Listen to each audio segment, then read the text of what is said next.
자, 1번은 다음 보기 내용은 공사 연금체계의 일반적 유형으로 어떤 것을 의미하느냐라고 했습니다.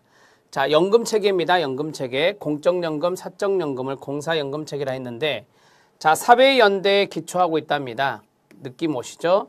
그 다음에 직업에 관계없이 또한 노동시장에 기반한 프로그램, 즉 기업 연금에 대한 자격을 갖추지 않더라도 높은 소득 대체율을 가진 공적 연금을 제공한다는 것이 두 번째가 되겠습니다. 높은 소득 대체율, 쉽게 말하면 공적연금을 하는데 그 공적연금의 소득 대체율, 나중에 급여를 줄 때 대체율이 상당히 높답니다. 많은 급여를 주죠. 자, 그러면 어떤 거겠어요? 당연히 보편주의 제도를 지향하고 있는 거니까 보편주의적 국가지배체제다 이렇게 보시면 되겠습니다. 우리 시험에 나왔던 게 이거예요. 조합주의적 국가위의 연금체계가 시험에 나온 거고요. 자, 자녀적 연금체계라는 것이 있는데 이건 사적연금을 강조하는 겁니다. 공적연금보다는 사적연금을 강조하는 것이고, 자, 조합주의적 국가위라고 그랬잖아요. 국가위의 연금체계, 이것은 사회보험을 강조하는 것인데 사적연금은 주변적인 역할만 하고 사적연금은 주변 역할만 하고요.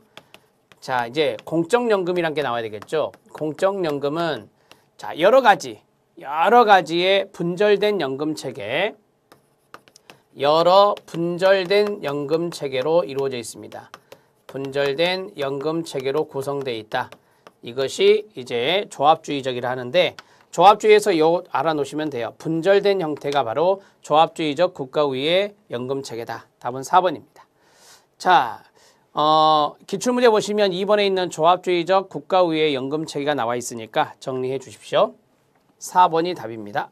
자, 2번 문제 들어갑니다. 사회보장기본법상 사회보장에 관한 내용에서 사회보장기본법의 내용이 정책에도 나오기도 합니다.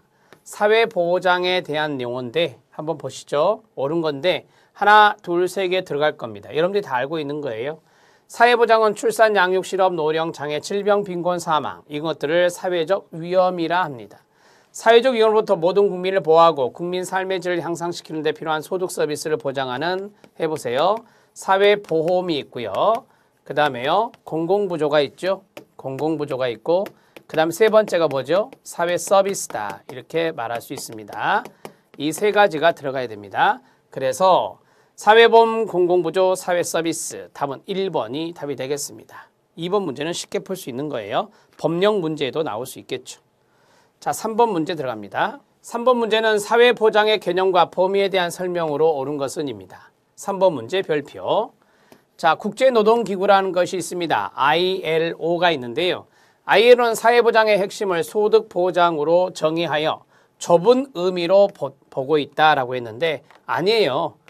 국제노동기구가 이야기하는 사회보장의 핵심은 바로 이제 소득을 보장으로 하는 것은 맞아요. 사회보장이 여러 가지가 있지만 거기에서 소득보장이 이제 중요한 부분인데 이거 외에 플러스 알파가 또 있어요, 여러분. 따라서 광의 의미죠. 광의의 의미로 정의하고 있는 것이 사회보장입니다. 자, 그 다음에 니은입니다. 미국이란 나라가 나왔습니다. 미국에서 사회보장 프로그램은 전반적으로 미국이란 나라는 자유주의 국가이기 때문에 경제 성장을 좀 더 강조해요. 그래서 경제적 보장 프로그램의 일부분으로 범위가 좁게 인식됩니다. 여러분, 이 경제적 보장이라고 하는 것을 우리가 이제 일종의 소득 보장이라고 말을 해요. 경제적인 보장을 소득 보장이라고 합니다.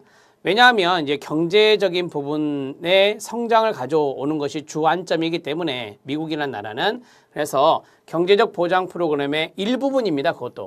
그것의 일부분으로 범위가 좁게 인식되는 것이 미국이라는 나라의 사회보장 프로그램입니다. 맞습니다.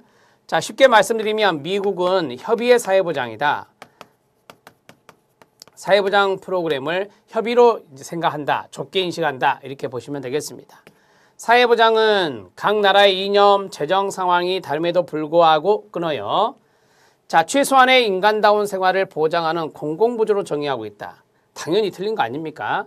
사회보장을 공공부조로 정의하고 있다. 당연히 틀린 지문이 됩니다. 사회보장은 광의의 사회보장이에요. 앞에서 보던 대로 사회보험이 있고 공공부조가 있고 사회 서비스까지. 우리나라 사회보장 기본법에는 사회보장을 사회보험, 공공부조, 사회서비스로 넓게 정의하고 있습니다. 맞고요. 자, 니은과 리을이 맞는 내용이 되겠습니다. 자, 3번 문제는 여러분들이 ILO에 대한 내용과 그 다음에 미국의 내용, 우리나라의 내용을 좀 골고루 볼 수 있는 문제가 되겠네요. 니은과 리을 3번이 답이 되겠습니다. 자, 3번 문제 해결했고요. 4번 문제 들어갑니다. 이 3번 문제보다 4번이 더 좋은 문제가 되겠습니다. 4번 문제 별표. 자, 복지정책과 주된 실행 목표를 옳게 연결한 것은입니다. 저소득 장애인 가구입니다.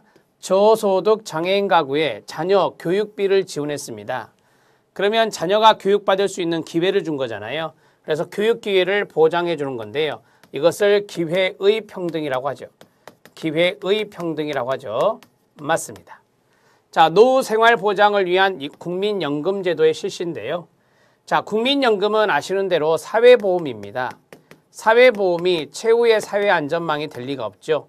최후의 사회안전망은 공공부조라 틀렸습니다. 1차적 사회안전망이 사회보험입니다. 자, 빈곤층에게 EITC, 이게 제가 앞에서 말씀드렸던 Earned Income Tax Credit 근로장려세제가 됩니다. 자, 빈곤층에게 근로장려세제를 실시하고 있는데요. 자, 근로동기가 약화되면 안 되겠죠. 근로를 장려하는 거잖아요. 그래서 근로동기를 강화하는 차원에서 하고 있는 것입니다. 저소득층에게 생계급여를 주고 있네요. 그럼 이거 공공부조죠. 저소득층에게 생계급여 주는 것은 공공부조. 이거는 수평적 재분배가 아닙니다. 수직적 재분배라고 하죠. 자, 수직적 재분배가 뭐죠? 고소득층 또는 중산층이 세금을 내면 저소득층에게 도와주는 거예요. 그래서 소득계층 간의 재분배를 우리가 수직적 재분배라고 대표적인 사례가 공공부조가 있습니다. 자, 실직자에게 구직급여를 줍니다. 실직자에게 구직급여 주는 게 고용보험이거든요. 고용보험에 있는데 고용보험은 사회보험이죠. 사회보험인데요. 자, 이것이 세대 간 재분배냐? 세대 간 재분배는 근로세대가 노령세대에게 주는 거예요. 세대 간 재분배의 대표적인 것은 부가방식, 공적연금의 부가방식이 여기에 들어갑니다. 공적연금의 부가방식이 여기에 들어간다. 그러면 고용보험, 사회보험은 어디에 들어가느냐? 수평적 재분배라고 배우셨죠? 수평적 재분배가 됩니다. 수평적 재분배는 어디에서 나온 거냐? 세대 내 재분배에서 나온 겁니다. 세대 내 재분배라 하면 맞겠죠. 근데 세대 간 재분배라 했으니까 틀렸습니다. 자, 이 문제가 훨씬 더 좋습니다. 답은 1번이 답이 돼요. 4번 문제 체킹하시기 바랍니다. 자, 5번 문제 들어갑니다. 자, 5번 문제는 공적연금의 방식에서 적립방식과 대비되는 부가방식이 있습니다. 부가방식의 특징으로 옳은 것은입니다. 한마디로 말하면 부가방식 찾아라 라고 하는 건데요. 장래의 보험료 부담이 경감되는 게 뭡니까? 돈이 많이 축적되기 때문에 나중에 보험료가 부담이 적은 게 적립입니다. 적립방식이고요. 자, 인구 변동이 이제 노인 인구의 증가죠. 노령화. 자, 노인 인구의 증가를 말하는데 그로 인한 위험이 적은 게 뭐죠? 노인 인구가 많아지면 부가방식은 힘들어지죠. 근로세대가 노령세대에게 주는 거니까 위험이 적다라고 했으니까 당연히 적립방식이 됩니다. 자, 재정의 안정화를 기호할 수 있답니다. 돈이 많이 모여야 재정의 안정화가 되겠죠. 이것도 적립방식이 됩니다. 그러나 적립방식은 인플레이션으로 인해서 연금의 실질 가치를 보호하지 못할 수도 있습니다. 자, 예를 들어서 내가 내 연금을 계속 적립해 나가는데 내가 급여를 받을 때쯤에 화폐 가치가 떨어지는 인플레가 일어났어요. 그러면 내 연금의 실질 가치가 떨어질 수밖에 없습니다. 따라서 이것은 적립방식과 연관성이 있습니다. 자, 연금 수리에 장기 추계를 필요로 하지 않는다. 여러분, 이 적립방식이라고 하는 것은 적립방식은 충분한 적립기간이 필요하거든요. 그래서 장기 추계를 해야 되는데 이 적립방식은 장기 추계가 필요해요. 장기 추계가 요구됩니다.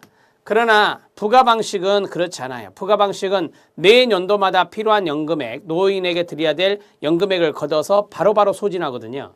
따라서 장기 추계가 필요하지 않는 것은 뭐다? 부가방식이 되겠습니다. 답은 5번이 되겠네요. 자, 5번 문제도 별표. 되게 이제 적립 방식보다는 부가 방식 문제가 많이 출제가 됩니다. 그래서 이런 문제도 한번 내봤습니다. 자, 이제 6번 문제 들어가도록 하겠습니다. 자, 6번 문제인데 우리나라 이제 사회보장 제도가 쭉 나올 거예요. 우리나라 사회보장 제도의 내용에 대한 설명으로 옳은 것만을 모두 고른 것은 첫 번째가 국민연금, 두 번째가 건강보험, 세 번째가 산재보험, 네 번째가 고용보험이 있습니다. 국민연금액은 지급 사유에 따라 1. 기본연금액이 있고 2. 부양가족연금액이 있습니다. 이 두 가지를 기초로 해서 산정하는 게 국민연금액입니다. 맞습니다. 자, 그 다음에 건강보험에서 본인 부담액의 연간 총액이 법령이 규정하는 일정 금액을 넘으면 그 넘는 금액을 건강보험공단이 부담하는데요. 이거를 본인부담금 상한제라고 합니다. 본인부담 상한제, 본인부담금 상한제라고도 하고요. 본인부담 상한제인데 자, 본인이 부담하는 돈이 연간이라고 했죠. 자, 1년 동안 이 말이에요. 1년 동안 법령에서 정하는 일정 금액을 넘잖아요. 상한선을 넘으면 그 넘은 초과하는 돈을 국민건강보험공단에서 지급하는 것입니다. 자, 이거는 소득 1분위부터 10분위까지 그 금액이 다 달라요. 소득 1분위에서부터 10분위, 소득 1분위가 이제 그 건강보험료를 내는 사람 중에 저소득에 해당되는 사람이고 소득의 10분위는 이제 돈을 많이 버는 사람들, 건강보험료를 많이 내는 분들이 여기에 들어가는데 그 분위에 따라서 그 법령에서 정하는 시행령에 있는데요. 그 시행령에 보면은 그 기준이 다 다릅니다. 그래서 내가 만약에 소득의 3분위에 해당된다. 3분위에 해당되는데 얼마가 상한선이 설정돼 있다. 근데 그것보다 내가 돈을 본인 부담액을 이번 연도에 더 많이 냈다. 그러면 이것은 건강보험공단에서 부담해 준다 이 말이에요. 단 비급여 대상은 안 돼요. 비급여는 안 되고 급여 되는 것만 합니다. 뭐 우리가 이제 보험 청구 안 되는 것들이 있잖아요. 상당히 고가 비용을 많이 내는 것들 그런 것들은 산정하지 않고 이제 보험 청구 되는 것만 계산해서 이제 그 상한선을 넘으면 건강보험공단이 주는 겁니다. 이걸 본인 부담 상한제라고 합니다. 이거 실시하고 있다는 것도 알아놓으시고요. 산재보험의 법정급여, 법으로 정해진 급여에 장해급여라는 것이 있습니다. 장해급여라고 합니다. 건강보험료, 고용보험료의 체납관리입니다. 고용보험료를 내지 않았다, 예를 들어 체납했다, 그러면 그 관리는 근로복지공단이 하는 게 아니라요. 돈을 어디다 다 냅니까? 건강보험공단에 내죠. 그러니까 건강보험공단에서 이걸 관리하고 있어요. 그래서 체납관리도 건강보험공단에서 하고 있는 겁니다.